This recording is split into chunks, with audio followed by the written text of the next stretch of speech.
नमस्कार शेतकरी बांधवांनो, पुन्हा एकदा तुमचं किसान मराठी न्यूज या यूट्यूब चॅनलवरती स्वागत आहे.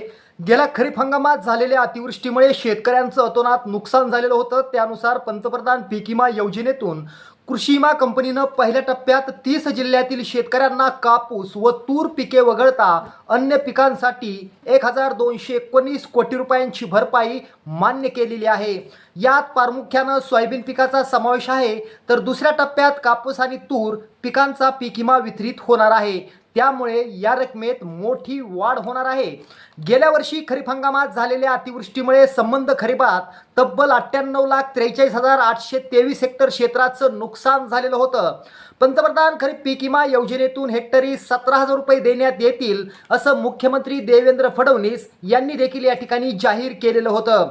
पीक विमा योजनेतून देण्यात येणारी रक्कम ही पीक कापणी प्रयोगावर आधारित आहे. त्यानुसार राज्यातील सुमारे 12,000 महसूल मंडळामधील पिकांच्या उत्पादनाची सरासरी काढून त्याची माहिती सरकारच्या विमा पोर्टलवर टाकण्यात या ठिकाणी आलेली आहे. या 12,000 महसूल मंडळापैकी सुमारे 7,500 मंडळाची नुकसान भरपाईची माहिती अंतिम झालेली आहे. त्याला केंद्र सरकारने तसंच विमा कंपन्यांनी सहमती दर्शवल्यानंतर नुकसान भरपाई देण्याचे निश्चित करण्यात आलेले आहे.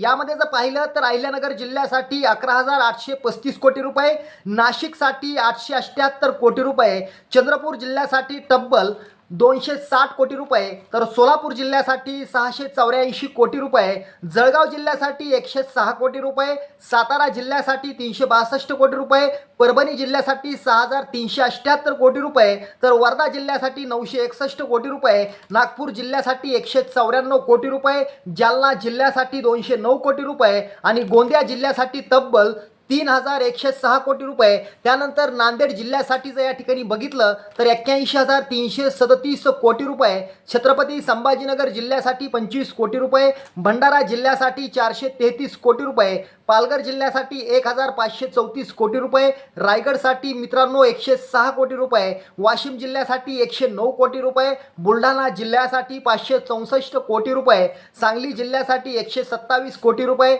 नंदुरबार जिल्ह्यासाठी 209 कोटी रुपये, हिंगोली जिल्ह्यासाठी पाहिलं तर 9,895 कोटी रुपये, तर अकोला जिल्ह्यासाठी 158 कोटी रुपये, धुळे जिल्ह्यासाठी तब्बल 103 कोटी रुपये, पुणे जिल्ह्यासाठी 100 कोटी रुपये, तर अमरावती जिल्ह्यासाठी 250 कोटी रुपये आणि गडचिरोली जिल्ह्यासाठी जर बघितलं तर 224 कोटी रुपये. त्यानंतर कोल्हापूर जिल्ह्यासाठी 27 लाख रुपये, ठाणेसाठी मित्रांनो 1,793 कोटी रुपये, रत्नागिरीसाठी जर बघितलं तर 7 कोटी रुपये, सिंधुदुर्ग जिल्ह्यासाठी 23 कोटी रुपये. मित्रांनो या 30 जिल्ह्यातील शेतकऱ्यांना सोयाबीनचा पीक विमा वितरित होणार असून दुसऱ्या टप्प्यात कापूस आणि तूर या पिकांसाठी पीक विमा वितरित होणार आहे.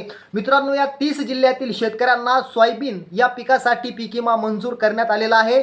पुढील 12 ते 24 तासामध्ये शेतकऱ्यांच्या खात्यावरती हेक्टरी 17,500 रुपये प्रमाणे शेतकऱ्यांच्या खात्यात हे पीक विम्याची रक्कम या ठिकाणी येणार आहे. शेतकरी बांधवांनो असेच व्हिडिओ पाहण्यासाठी किसान मराठी न्यूजला सबस्क्राईब करा. धन्यवाद. जय हिंद, जय महाराष्ट्र.